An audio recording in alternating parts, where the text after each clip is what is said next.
Sir, you're audible. Yeah. My topic today is wound inflammation and infections. It is a very important and basic topic which is really important throughout our surgical career. The first one is wounds. The definition of wound, it is a type of physical trauma whereby integrity of the tissue or is compromised. It is a separation of discontinuity of skin, mucous membrane, tissue and caused by a physical, chemical or biological insult. Means any type of trauma is enough to cause a wound. Then there are types of wounds. First one is sharp incised wound. Incised wound by sharp, it is usually caused by sharp objects. It is a clean wound. Their two edges are easily approximated. They are in close association with each other. When examining these incised wounds, particularly over the abdomen or chest, one must be very cautious about such wounds, because the penetrating wounds, they can enter into the peritoneal cavity or in the chest to cause trauma to the lungs or the abdominal viscera. Then there are lacerated wounds. These are usually caused by blunt hard objects.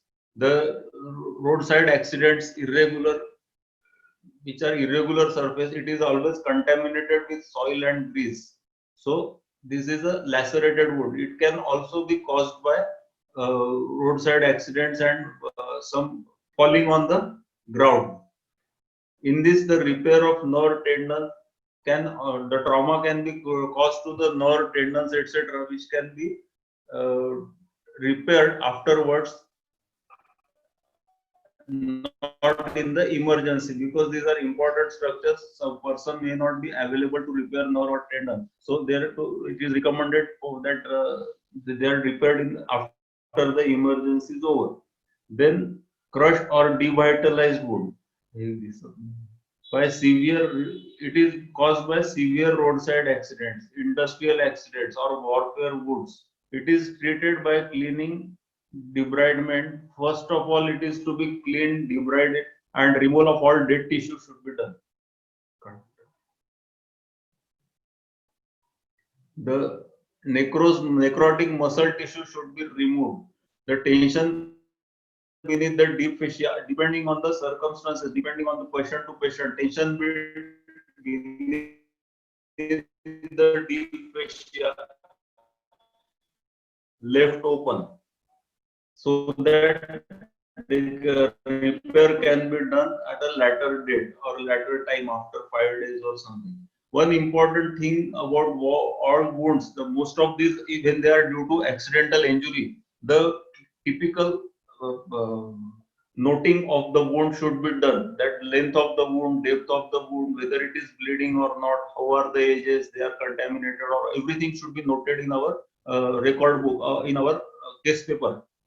In most of the cases, these are being medical legal cases. They are to be sent to the police department, and we may be called in court of law to give evidence whether it was due to whatever accidental, homicidal, or suicidal.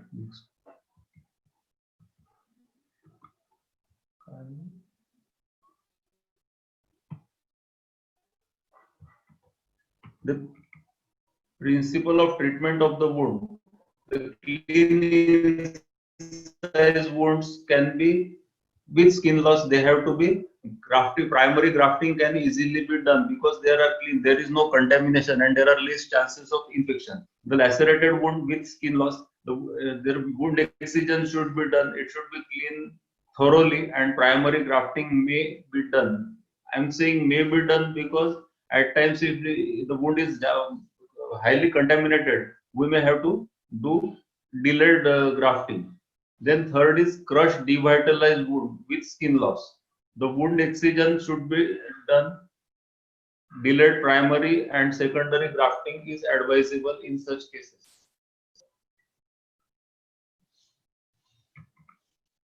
Then about the wound healing. Wound healing is by regeneration or repair. The regeneration means the damaged cells are replaced by new cells of the same structure and function. This can occur only. This occurs only in cases of hepatic cells. Hepatocytes, they are similar hepatocytes are regenerated, and the skin can also cause regeneration to some extent. And the repair is by replacement of the lost tissue. Hello, sir. Sorry to disturb you, sir. Hello. There are two types sir, your of screen is not healing. Is by first is by primary. It is usually seen in thin incised wounds. Hello. Hello, sir. Your screen is shared. Just check Yeah. whether your screen is shared or not. Screen share. Well, just a minute.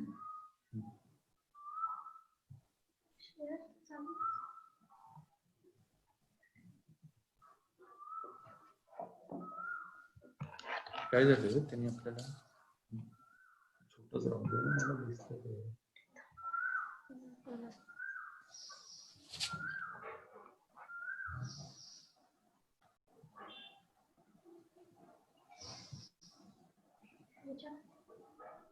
Now is it okay? Your shared screen, sir? Yeah. Okay, just a minute, miss. I will just check with Dr. Leena, madam. Leena Kashi, madam.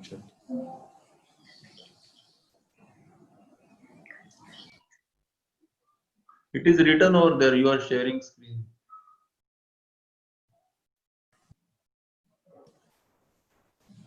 Okay, sir. From my side, it is not seen. I will just confirm with Agashi, madam. Right now, sir, this session will be recorded and edited. That's not a problem. Right now, it is not live. So I will just confirm and we'll go ahead then. Okay. Try to speak slowly, please.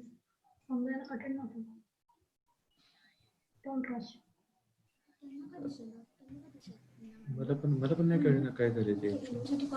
Hello. Hello. Hi, madam. Madam, I can hear the lecture. Yes, and it is displayed on my screen also. Okay, you are able to see PowerPoint, madam? I am able to listen as well as see the slides. Okay, you are able to see the slides. It's okay. From my side, it is not seen. That's why I interrupted. No problem, sir. You can continue. Sir, this lecture is actually going to be recorded. Today, there is a problem for live session. So, MHS is recording these lectures and going to be displayed maybe 1 or 2 days later, what they told me. Okay. So, lecture was going on. That's not a problem. This part will be edited by them. Sir, you can continue. From my side, not going can I mute now? Yes, yes. Can I mute now? Yes, yes, yes. Sir. Hello, Abhijit, am I really fast or I'm okay? No, sir, you are okay. No problem, sir. Everything is good. No problem.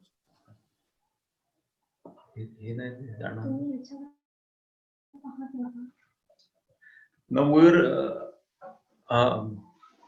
we're talking about regeneration. Regeneration of the damaged cells are replaced by new cells.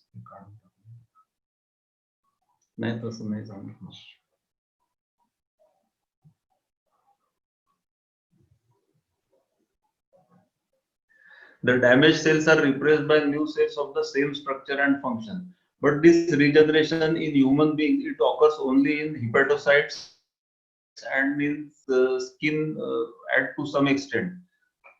Then there is second is the healing is by repair. In repair, there is replacement of the lost tissue by granulation and scar tissue formation. There are two types of healing: healing by primary intention and healing by secondary intention. In primary intention, the wound is incised wound usually, and the wound edges are very well approximated. In secondary healing by secondary intention, there is a big gap between the edges due to loss of tissue. So the granulation tissue fills up the gap and brings closer to the margins. The pathophysiology of healing is wound healing is there is a first of all there is a traumatic inflammation. Secondly, there is wound contraction, then epithelialization and connective tissue formation. First is traumatic inflammation. It starts immediately after trauma. The inflammatory process starts immediately. Then there is histamine secretion locally. there are aggregation of WBCs and plasma at the site, and inflammatory exudate forms there, which consist of WBCs, RBCs, fibrin, and plasma proteins. Then there is stage of wound contraction. It occurs between 2nd to 14th day. There is aggregation of fibroblasts, reduction in size of the wound, and wound edges, they come closer so that the internet connection is also. Then there is what is called as epithelialization. There migration in epithelialization, the migration of epidermal cells starts from the edges of the wound to fill the gap. There is proliferation of epidermal cells. The process is faster if wound edges are more closer to each other.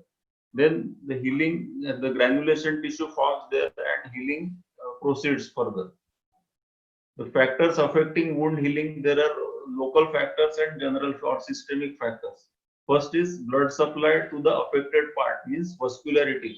As we very commonly see, the blood supply to face and scalp is very high, so that the wounds over that area, they heal very easily and very fast. On the contrary, if you look at the wounds on the skin, there is no subcutaneous tissue, the only skin, and then immediately there is bone, there is less muscle. So these wounds, they take longer time to heal. Then there is whether there is infection or contamination of the wound. The grossly contaminated wounds, they are likely to cause infection and delayed healing. Then if foreign bodies, particularly in roadside accidents,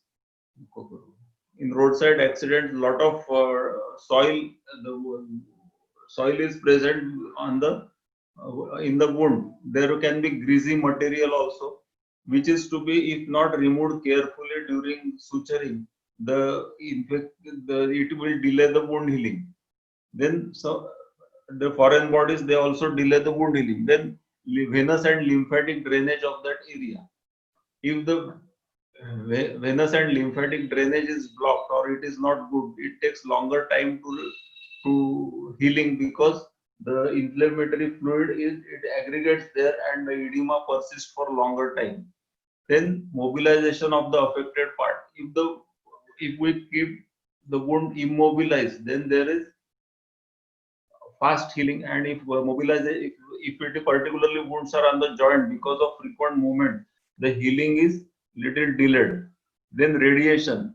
If that part is radiated for the malignancy, then the wounds over that area they take longer to heal. That is why in any case, before we start radiotherapy, we see to it that the wounds are healed nicely, and then we go ahead with radiotherapy. Then systemic way, age. The younger the age, better is the healing. Then nutrition of the patient. The contents of protein, vitamin, minerals, they also help in the proper healing of the wound. Vitamin C and vitamin A are particularly more important for the healing. Then if the person is suffering from other diseases like diabetes mellitus, anemia, jaundice, they will take longer time to heal, because sugar in the blood, it hampers healing. Then anemia, there is enough proteins are also not there, so there is delayed healing. Oxygen carrying capacity is also decreased.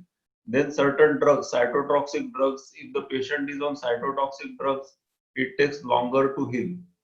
Then long-standing steroid use, particularly some skin conditions or some in nephrotic syndrome, these patients are on long-standing steroid steroid treatment.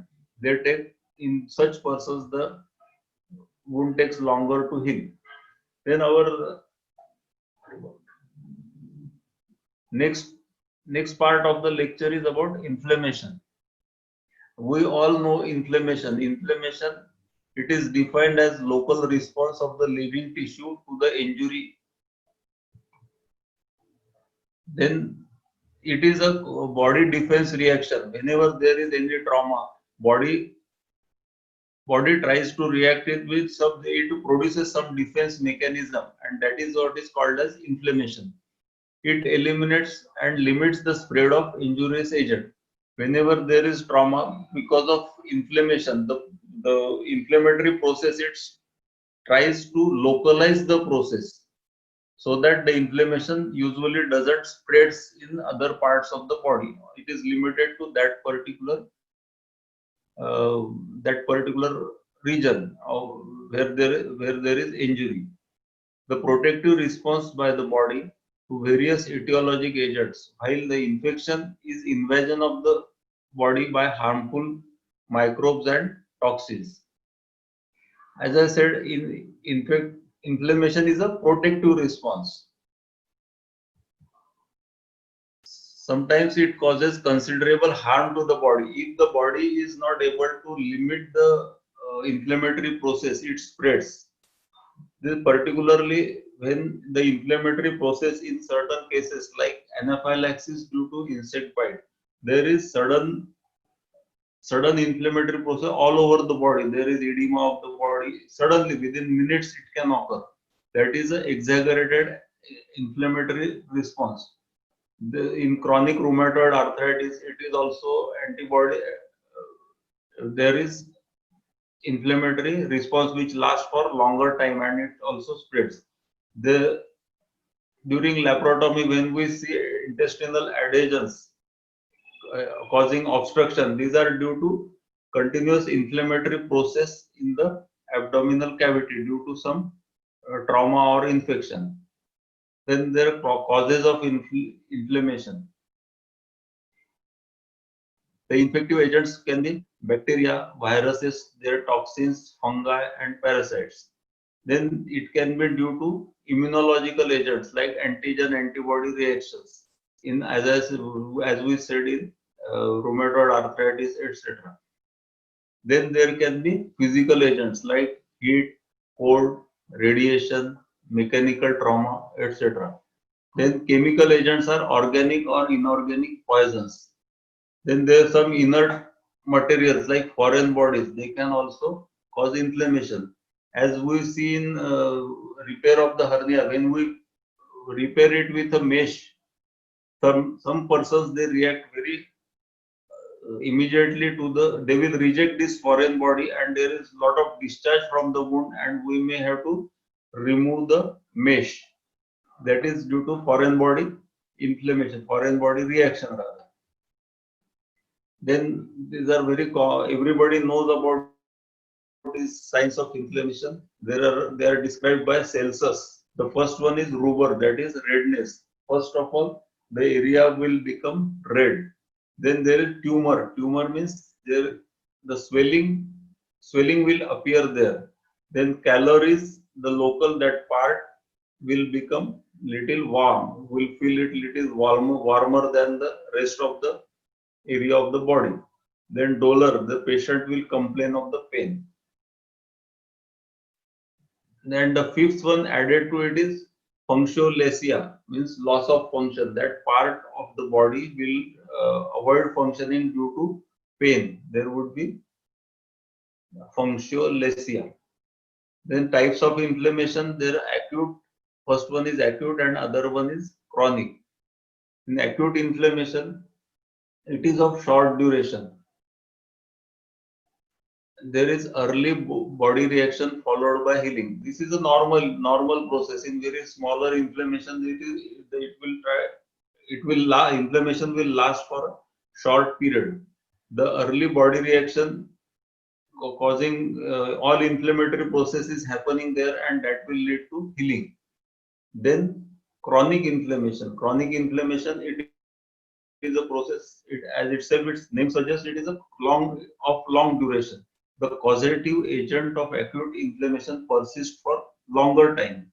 Continuously it is pricking there and some inflammation is occurring, that is a chronic inflammation. Another variant of inflammation is chronic active inflammation.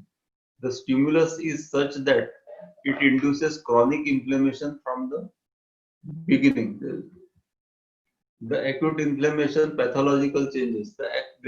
First of all, there is accumulation of fluid at at the site of inflammation, fluid and plasma. Then intravascular activation of platelets is there.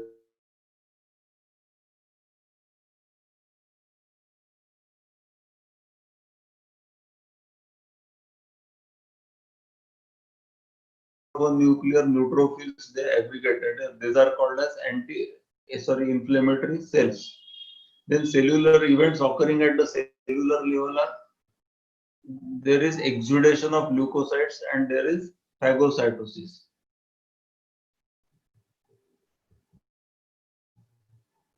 What is phagocytosis? The process of engulfment of solid particulate material by the cell. Means we know amoebic reaction, the phagocyte they engulf whatever foreign body or foreign bacteria are there, they are engulfed by it and they are taken away from the site of and that bacteria is dead and it is taken away along the lymph. There are two main types of phagocytic cells. There is polymorphonuclear neutrophils. Those are called as macrophages, and other one is macrophages. These phagocytic cells they release proteolytic enzymes such as lysozyme, protease, collagenase, lipase, etc.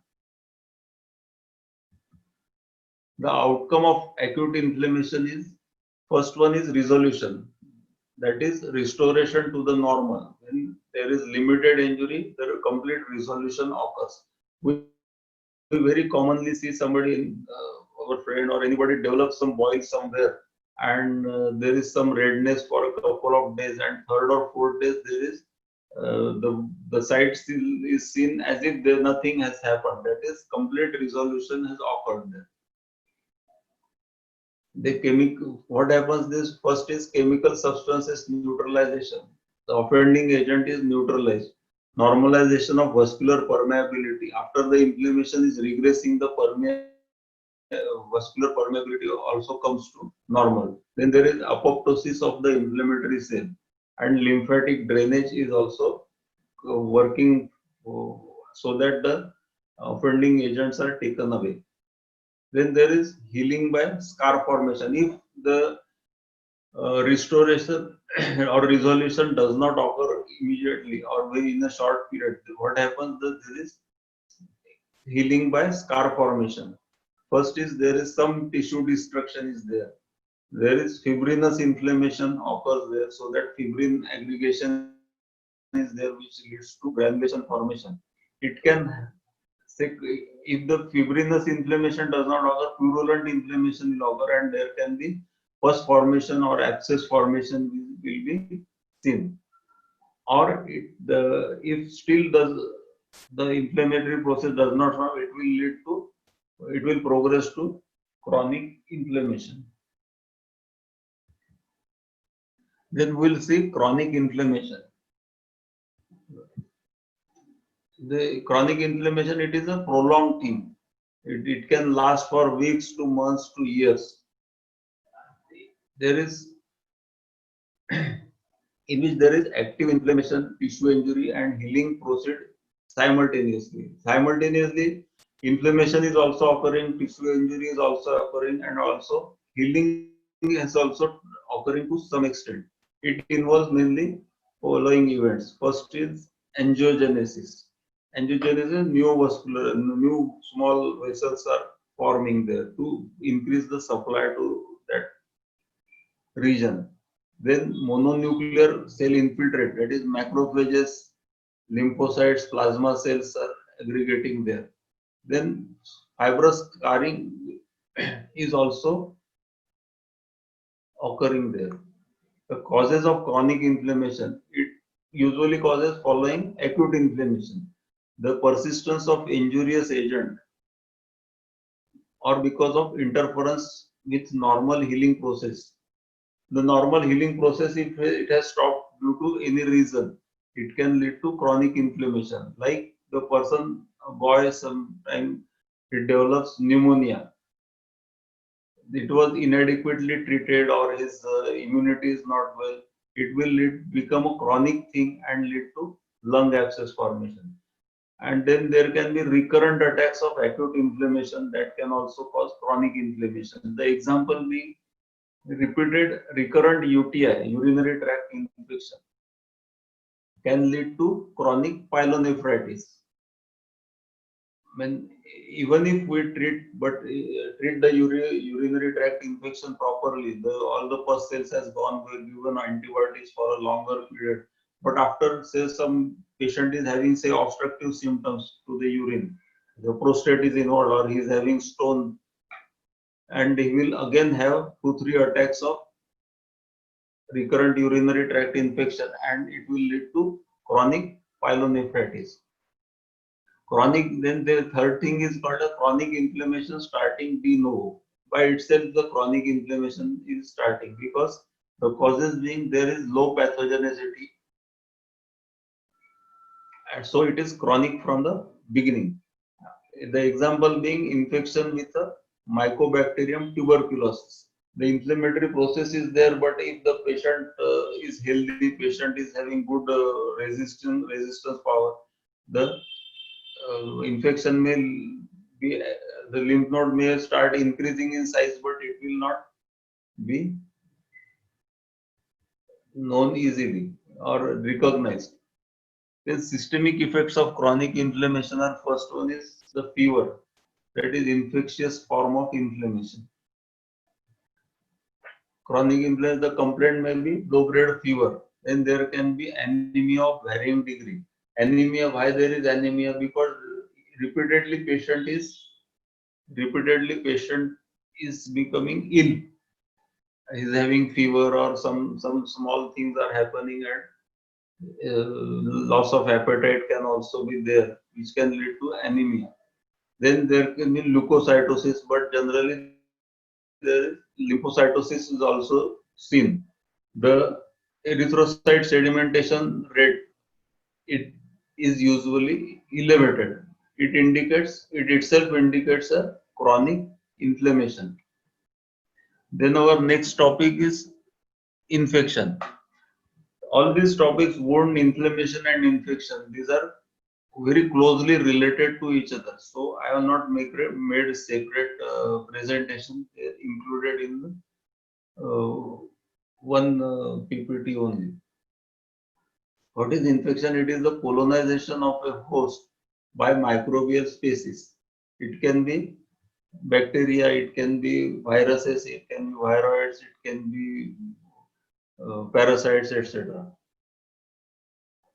The infecting microbes use host resources to reproduce, often resulting in disease.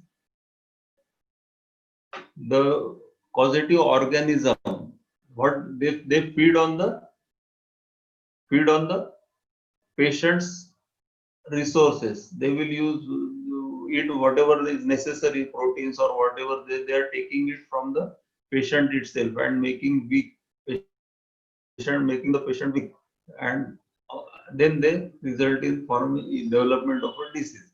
The infections are usually caused by, as we've seen, bacteria, viruses, and all. There are again 3 types of infection. First one is, it can be apparent. We can easily see the infection. It can be silent, or it can be latent.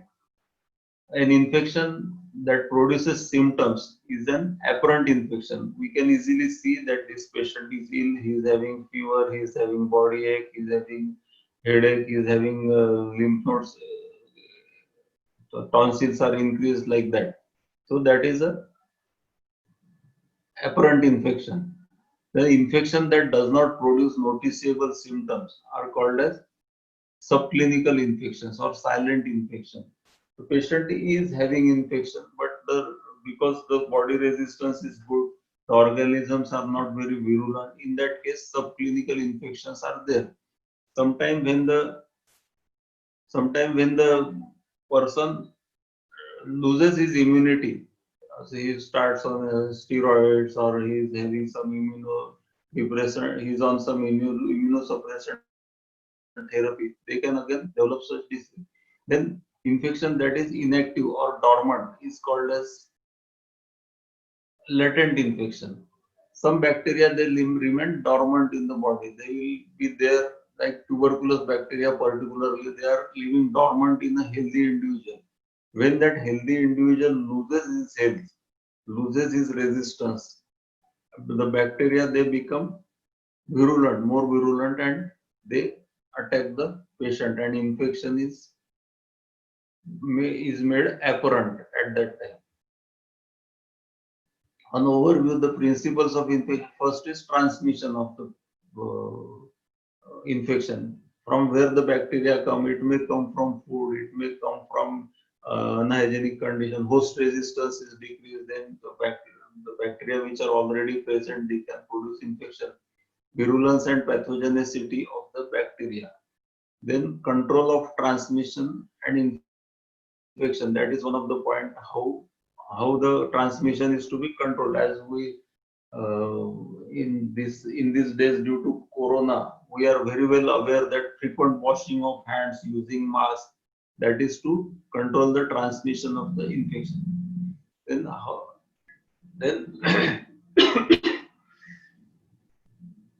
then development of the infection. First is onset and course, then clinical signs and symptoms, diagnostic test, and antimicrobial drugs. The conditions required for the spread of infection. The person must be infected. What is the first condition? The person must be infected with microorganisms, and the other person who is to catch the infection should be susceptible for infection by that organism. Means he must be having a less resistance. He is having already suffering from some other disease, who is already weak, who is having no good nutrition. He is necessary. He will develop. He will get the spread of infection. Then there are different infections. There are primary, secondary, and opportunistic infection. The primary infection is that an infection that develops in otherwise healthy individual. Then secondary infection is an infection that develops in an individual who is already infected with different pathogen.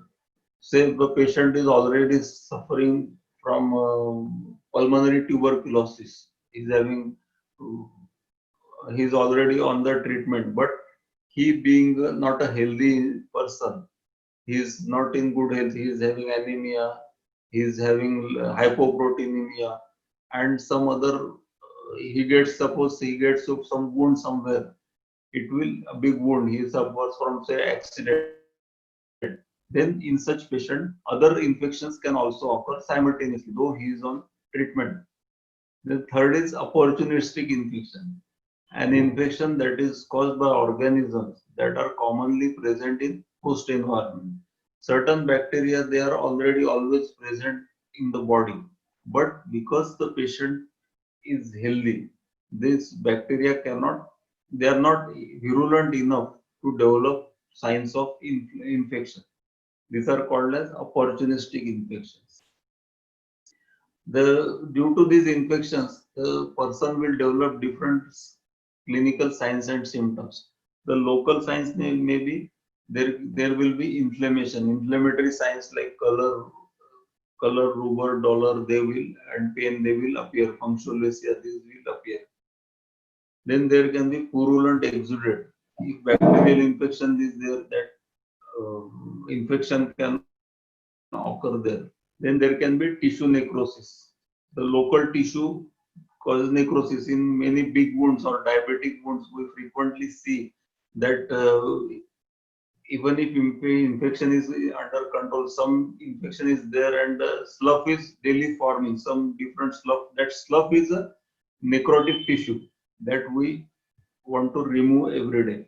Then regional lymphadenopathy can also be there. A person can develop respiratory signs. These are with different system involvement of different system, different signs will appear. Then systemic signs like fever, fatigue, headache, nausea, that it can also be seen. Then stages of infection. First is entry of the pathogen. That is probably use the word portal of the entry. Then colonization, where where do they stay? They usually stay, this bacteria, they stay at the site of entry. They stay there. Then there is some incubation period.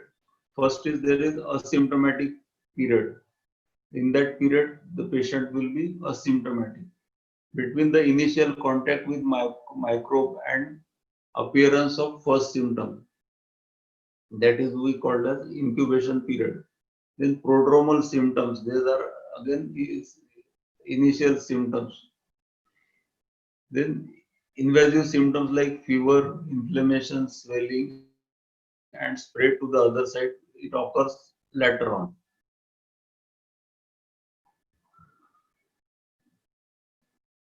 Mode of transmission. The infection, it spreads by different way. It can spread by direct contact. Like the corona spreads by direct contact. We are shaking hand with some person who is already suffering from corona, COVID-19. In that case, and I put that same hand in my nose or my face, I can suffer from COVID-19. Then indirect contact, then droplet transmission. Droplet transmission you must be doing when that person coughs or sneezing is there. He is sending thousands of droplets in the air. If I inhale those droplets, I will catch the infection. Then vector-borne disease like malaria. Malaria is a vector-borne disease. Filariasis is again vector-borne disease. Then cholera is again vector-borne disease. The principles of prevention of disease. First is hand hygiene. We must be very careful about washing the hand. After doing every dressing, we must wash our hands. After seeing every patient, we must wash our hands to protect ourselves from the hand. Like we must tell kids at home that you wash hand before eating, before taking any food. That should be there. Then aseptic precautions before and during the surgery. The surgery should always be done in operation theater, which is well sterile. Fumigation is very nicely done, and all the instruments are the skin, the part which we are operating, that should be disinfected with antisepsis. Then heat sterilization of the instruments and dressing material. Then use of mask, head cover, and gloves is also sterile mask and gloves is also important. Overcrowding should be avoided at every place, in wards particularly. So many visitors are there. The patient which is already compromised health will easily catch the infection. Then the rooms must have proper ventilation. The staff who is suffering from sore throat should be prevented from coming in contact with the patients, which even if he coughs, he will spread the infection. Then antimicrobial agents in the infection. The antibiotics, antivirals, antifungal, and antitubercular drugs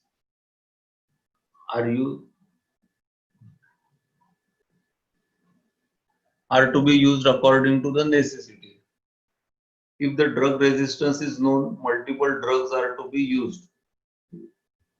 If possible, in most of the cases, it is better to do antibiotic sensitivity test, so that blood culture of the pus or blood culture as it is indicated, we should do for culture and sensitivity, so that proper antibiotic can be used for that particular disease, so that the drug resistance, chances of drug resistance are minimized. If we empirically start antibiotics, there is maximum chance that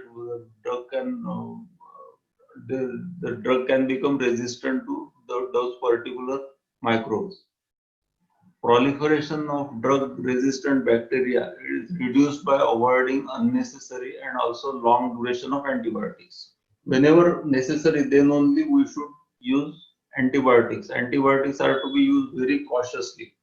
For very small things, usually clean cut wounds, they usually don't require any antibiotics.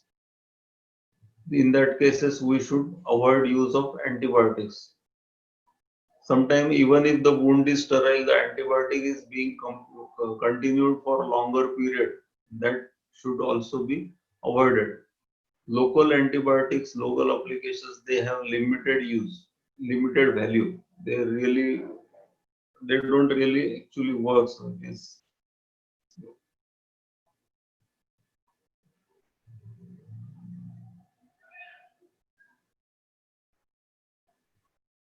They can also build resistant bacteria.